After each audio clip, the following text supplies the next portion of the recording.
Well, hello, everyone, and welcome to the podcast. And I'm happy for you to meet maybe one of my new favorite friends, Krista St-Germain.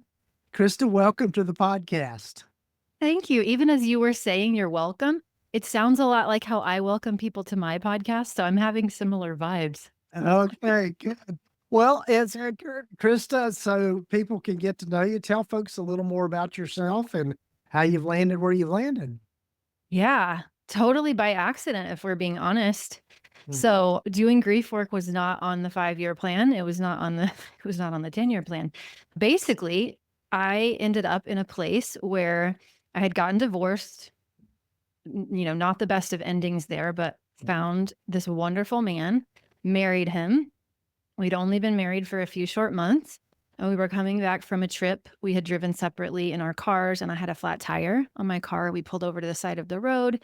He, stubborn man that he was, did not want to wait for AAA, right? Baby, I'll just change the tire. I can get it done Mhm. faster. And so he was trying to change the tire in my car, and a driver who we later found out had meth and alcohol in his system just didn't see us and didn't see our hazard lights Mhm. and crashed right into the back of his car. And within, less than 24 hours, everything that I thought was in front of me just felt Oh, like it had wow. been ripped away. Yeah. And I very quickly realized, even though I had a wonderful therapist and she had been such a great help to me when I was going through my divorce, I very quickly realized that what I thought I knew about grief wasn't really very helpful and it wasn't really reflecting my experience. And I came to a place where I felt pretty hollow and empty and I knew I'd be okay, right? But Mhm. I didn't really believe I could be great. And so then I just kind of put it on myself to start doing my own research and my own studying of grief, and thankfully discovered a lot of things that really did help. And once I got to the other side of that, decided this is what I want to help people with. So I certified as a coach. I did a lot of grief work and then quit my job, and the rest is history. So now I host a podcast called the Widowed Mom Podcast, and I work exclusively with widowed moms so that they can love life again. Yeah, I don't want them to struggle as much as I did. Wow. Wow. What a great story. And sorry for your loss on and all of that. I Thank you. just as many people in this audience here know, I'm in a similar not no grief experience is the same, but I had lost my wife after a 13-year of breast cancer in Mm. 2023. And so different kinds of grief there. I mean, it's just a Mhm. totally different. It's like, comparing apples to oranges. They're Yeah. both fruit, but they're much different. So, but yeah, so thankful for your work. So, what would with this whole topic of how grief differs and the fact that you said that kind of the traditional things that you learn about grief, and I think most of us in this field think of Elizabeth Kubler-Ross, which I've got some thoughts on that as well, Me too. and her initial stages of grief. What are the things that you would want people to know, particularly therapists, and just thinking about working with grief? Yeah, I mean, I think you hit on one of the first ones that just is kind of like fingernails on a chalkboard to me. So much respect and appreciation for Elizabeth Kubler-Ross and her work and how important it was in 1969 when she, started with it. But I think it seems like we just kind of stopped thinking about grief theory unless we're really interested in grief. And it seems like that is what most people have heard of. And I find a lot of times I didn't know the backstory of that being about hospice patients and not really being about, what it's like to lose something or someone that you care about, Mhm, but what it's like to mhm, actually come to terms with your own terminal diagnosis. And so, yes, in her later work, I think, it's also noteworthy that she didn't really intend for people to take her work and make it linear or stage based. So mhm, it's just so common that it feels uncomfortable when your only understanding of grief is that it's 5 stages and then your lived experience doesn't match that can be really frustrating. And there are so many other grief theories out there that have come mhm. along since. So I Yeah. wish we talked about those more. Right, right. So what are the ones that resonate for you most? My favorite is the dual process model. Mhm, And so the dual process model essentially says that you can take all of the things we do and divide them into 2 buckets. So there's the grief oriented activities, right? So thinking about the loss, feeling the feelings of it, dealing with the logistics of it, like all things loss related. And then there's restorative activities, right? Respite. Mhm. So anything else, which could be, gardening and laughing and, Netflix binges, really just anything that isn't, you know, the Mhm. grief oriented. And that healing comes in the oscillation back and forth between one to another. And I think as someone who had tendencies to be a people pleaser, and as someone who very much got sucked into productivity culture, that if, you're trying to get the A in grief, it can be really easy to not let yourself take a break from it or judge yourself when you do. And so I love that theory because it gives permission for something other than, right? Mhm. And yeah, I think it meets people where they are. I think it's nice and open and compassionate. And yeah, that's probably my favorite. Just, yes, I do need to attend to what has happened and how I think and feel about it. And Mhm. also healthy breaks back and forth, back and forth. Right, right, Yeah. right. Yeah, it's I couldn't agree with you more, and I love that model. And it's there's some also interesting, and I can't recall the names of the particular models, but they really have to do with attachment theory, and Yeah. in terms of kind of the process of grief is learning how to detach and retach in other ways, and yeah, Yeah, for yeah. sure. Continuing bonds, right? I mean, I think so many people that I work with don't really understand that the bonds that they had with their loved one are still available to them and malleable and, can be created. Sometimes they tend to think that that's over and gone and lost, and Mhm. we know that's not the case. Yeah, yeah. So, yeah. So, what are some of the other things that you've learned along the way with just all of this? And I know we could probably spend all day talking about this, but Yeah, I know, right? Gosh, yeah, there's so many things that we could talk about. So, one of the things I have learned that wish I would have known, well, so much before my husband died, because I can think about all the times I've put my foot in my mouth without doing it on purpose, but I know now that emotions aren't problems to be fixed. Mhm. And I didn't know that for a long time, and I think a lot of people don't know that. And so when we are approaching someone who is grieving, we tend to wanna, you know, right the wrong that we perceive. And that's what makes us say all the things. They're in a better place. They would want you to be happy. You'll don't worry, you'll find someone else. Those things where they're trying to make us feel better because they have very little capacity to be with us when we don't. And Mm. I I wish more people knew that, and I wish I had known it sooner. And I have found that it's so powerful, not only in being with yourself and how you feel and not trying to fix how you feel, but also in what it gives you in terms of being able to connect with other people, even if it's not in an official role with a Mhm. client, right? But it's in a role, it's just as a human being able to witness someone's emotional experience without perceiving it as something that you need to fix. Right, right. Yeah, that's so true because the truth of the matter is there's nothing that can be done to fix it. And I think another helpful metaphor that I've found is this whole idea of getting over it. You get over your grief. And the truth of the matter is you don't get over it, you get through it. And it continues with you the rest of your Yeah. life in different forms and fashions. Yeah. I There's like to that think about it as like integration, yes, yes. that you just kind of eventually you're weaving it into the fabric of your life, and Mhm, you're mhm. making of it, right, what you want to make of it, and you're being in it who you want to be, right, given that it's happened. But Right. yeah, you kind of in that way carry it, but there is Mhm. no getting over it. Yeah, yeah, Sure. it's like a wound that is heal yeah, that heals eventually, but there's always a scar there, and sometimes that scar gets really tender. Yeah.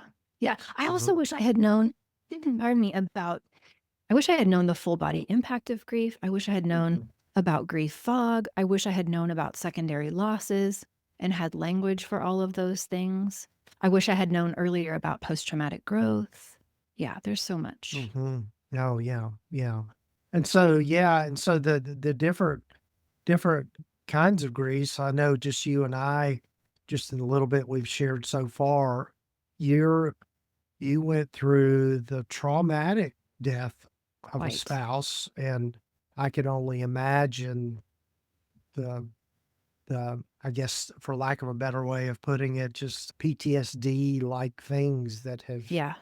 that have maybe occurred for you. Whereas in my case, I had a lot of anticipatory grief and just a Mhm. because of a long-term illness and, Yeah. just kind of getting prepared for that and that sort of thing. So two totally different Mhm. things. Hmm. Yeah. Yeah. Yeah. So, yeah. And so with tell us more about kind of your podcast. And I can't wait to listen to it. I mean, it sounds like, grief.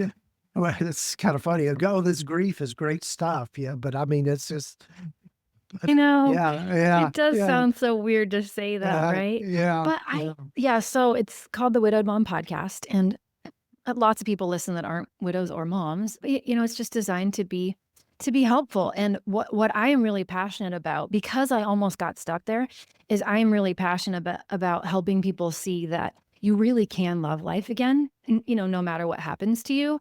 And that doesn't mean you got over your grief. That doesn't mean you're no longer, sad that it happened or that you wished it happened or none of that. It's not toxic positivity. It's none of that. It's just this idea that we as humans are so resilient and that we get to create, whatever it is that we want, and we get to take every lesson that life hands us and decide what we want to make of it and who we want to be in all of it. And so that's the kind of stuff that gets me fired up. I remember, hearing that phrase new normal and then using it against myself. And I Mm, don't want people to do that, right? Which is this kind mm, of way of saying, okay, well, wah wah, I'll get used to it. I'll be okay, but I won't ever probably be truly happy again. Like, my shot at mhm. that is over, but I'll be okay, and I'll make sure the kids are okay and whatever. And so I kind of internalized that new normal for a while there as just get used to this. And Yeah. that I don't think is the intention behind the Right. phrase, but I see a lot of Yeah. people getting stuck there. And so, yeah, those are the Mhm. kinds of things I love talking about. Right, right. And yeah, another experience that I think a lot of people maybe experience with grief is as things start to heal and you start to find that kind of more positive new normal, there's a bit of guilt that kind of lingers there for feeling that way. Yeah. Yeah. Yeah. Yeah, for sure. I see it all the time. I was just having a conversation with somebody about it yesterday. There's all these shoulds, right? Uh-huh.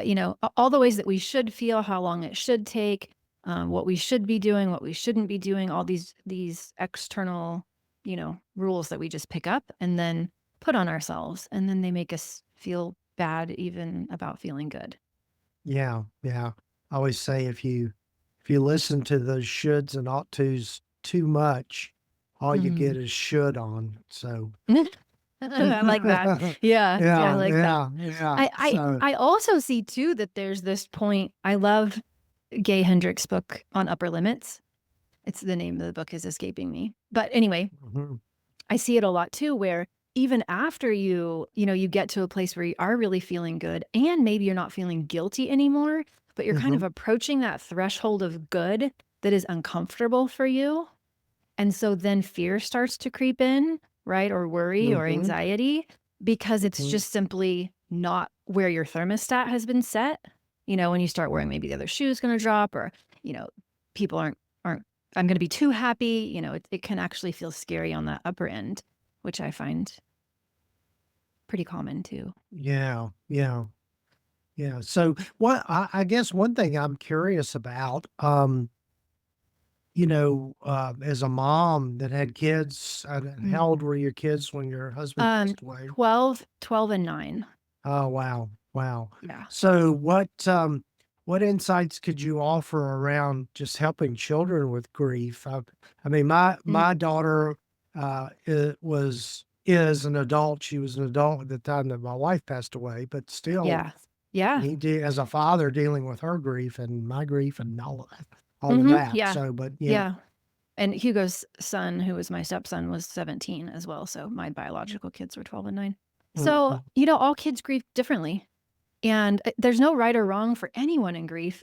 And we have Mhm. to keep reminding ourselves that with kids, I think sometimes because we have this idea of what is quote unquote healthy and how you Mhm. should express your feelings or talk about things or, whatever. And just every kid follows a different path.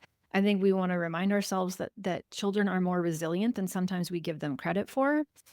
I find Mhm. oftentimes people are asking themselves questions like, is this typical childhood behavior, child behavior, or is this grief?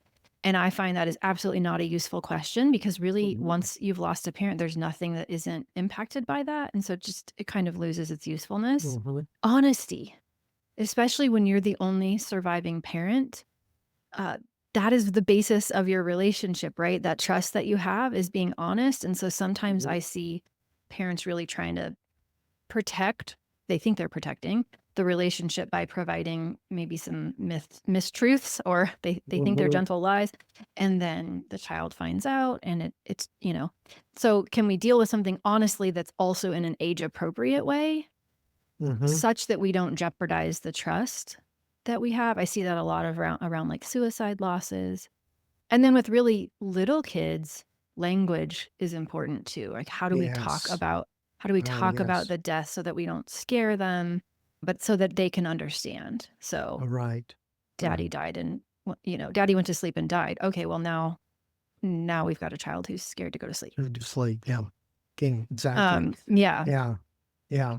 Yeah. And, another thing that I've read or maybe I heard from, it was years ago when I would first started into therapy practice. And as I shared with you, I guess one part of my story, which is some would find it interesting, some would find it morbid, but I was a funeral director several years before I went back to school and got my master's in counseling. But I remember hearing at some point in there was a lady that was a widow and her again smaller children when her husband passed away, and her talking about each time their children would kind of hit these new developmental milestones, they would maybe kind of re-experience their grief at that developmental level.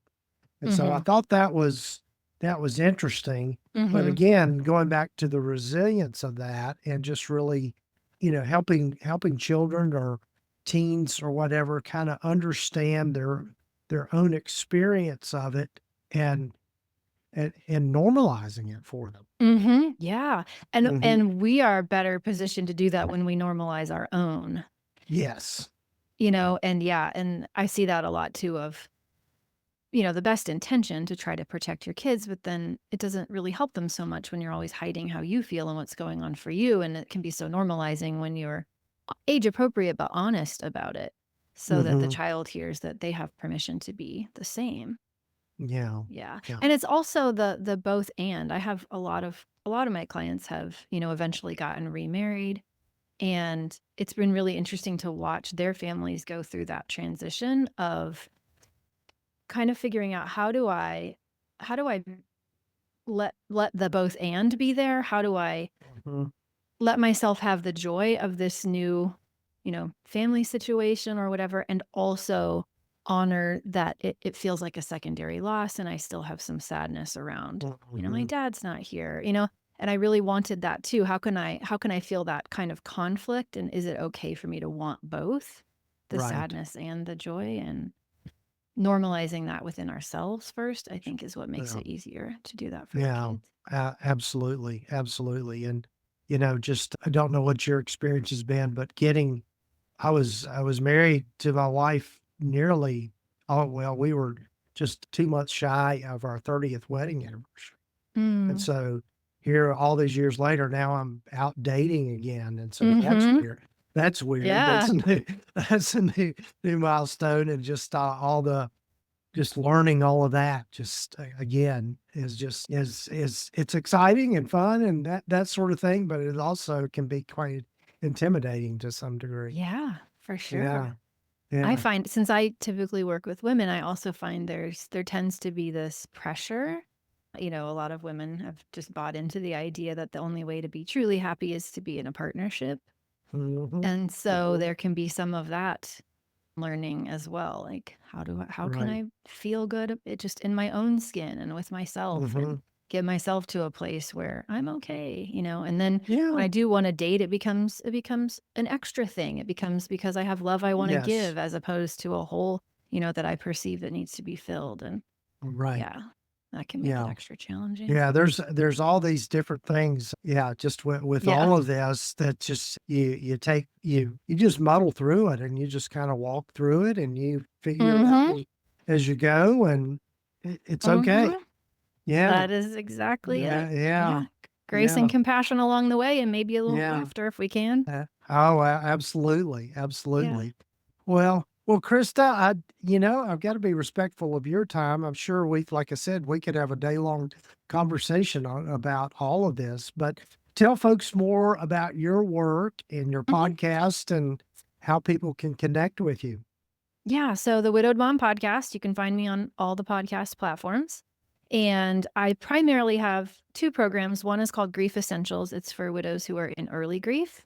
And then my flagship program is called Mom Goes On. It's a little bit more intense, and it's for those who have kind of gotten the hang of grief and they're feeling stable and ready to love life again. So Mhm, all online, I work with, people all over the country, well, all over the world really, as the interwebs allow us to do. mhm, And it's mhm. just a great joy and privilege. I love it so much. Yeah. Well, you're doing some in my mind, very sacred and noble work, and I appreciate. Thank you. I feel I that way admire too. that. Yeah. Thank you. I Yeah. feel that way too. Yeah, well, that's great. So we'll have links here in the show notes and the show summary for people to connect easily. And Krista, I'm sure we'll be having another conversation here soon.